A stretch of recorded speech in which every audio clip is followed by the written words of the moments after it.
For over 6 centuries, one empire dominated 3 continents, shaping the fate of nations, faiths, and empires alike. Born from the ashes of the Mongol invasion, a warrior tribe in Anatolia would rise to conquer Constantinople, control the holy cities of Islam, and challenge the kings of Europe. But even the greatest empires fall. This is not just a story of war and power. It's a saga of ambition, betrayal, glory, and collapse. This is the epic rise and fall of the Ottoman Empire, and you're about to witness how it ruled the world for 600 years. Our story begins in 1299, in the region we now call Turkey, a small Turkic principality led by a warrior chieftain named Osman I, declared its independence from the Seljuk Sultanate.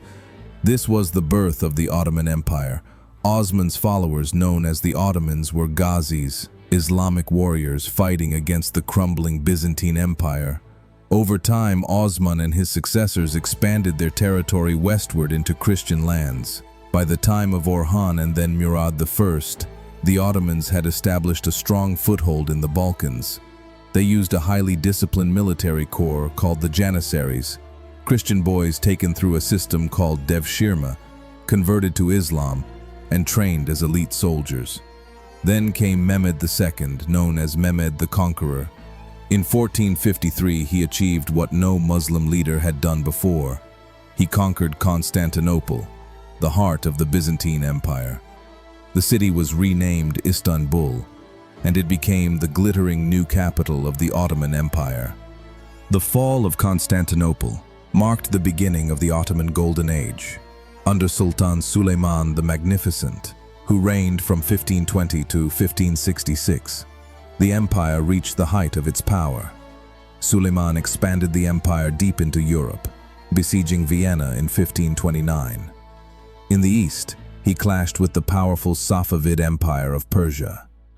And in the south, he brought North Africa and parts of the Arab world under Ottoman control. But Suleiman was more than just a conqueror. He was also a lawgiver, reforming the empire's legal system and sponsoring monumental architecture.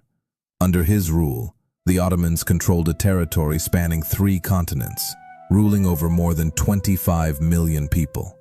This was an empire at its zenith. After Suleiman's death, the empire began a slow transformation.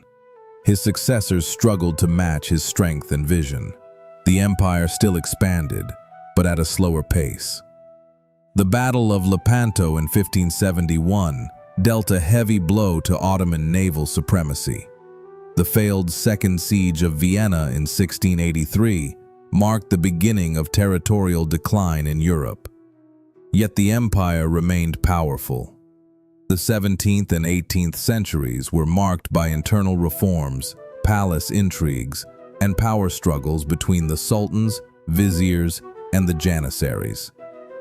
The world around the Ottomans was changing too. Europe was undergoing the Renaissance, the scientific revolution, and eventually the Industrial Revolution. The Ottomans, while not stagnant, struggled to keep pace. By the 19th century, the once mighty Ottoman Empire was now known as the sick man of Europe. Nationalist revolts broke out across the empire, from the Greeks in 1821 to the Bulgarians, Serbians, and Arabs in later decades. The empire lost wars to rising European powers like Russia, Austria, and Britain. Territories in the Balkans were stripped away. Egypt became effectively independent under Muhammad Ali Pasha. Sultans like Mahmud II and Abdul Mejid I launched the Tanzimat reforms, attempting to modernize the military, economy, and legal systems. These were bold but often too little, too late.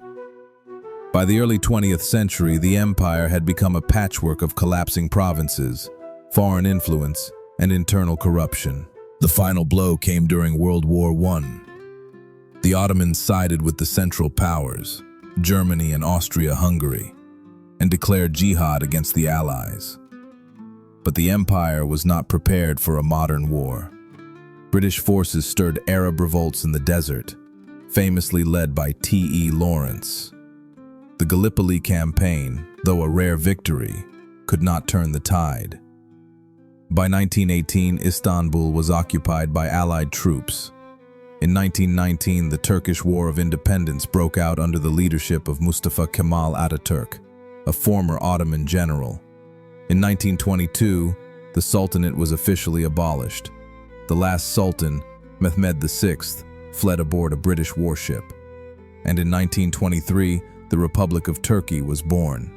1 year later, in 1924, the Ottoman Caliphate, the religious authority, was abolished. The Ottoman Empire, after 600 years, was no more. Though it no longer exists, the Ottoman Empire left a deep and lasting legacy. It shaped the modern borders of the Middle East and Eastern Europe. Its architecture, cuisine, and culture still thrive, especially in Turkey and the Balkans. The Ottoman legal and administrative systems influenced states from Egypt to Iraq. The fall of the Ottomans also laid the groundwork for major 20th century conflicts.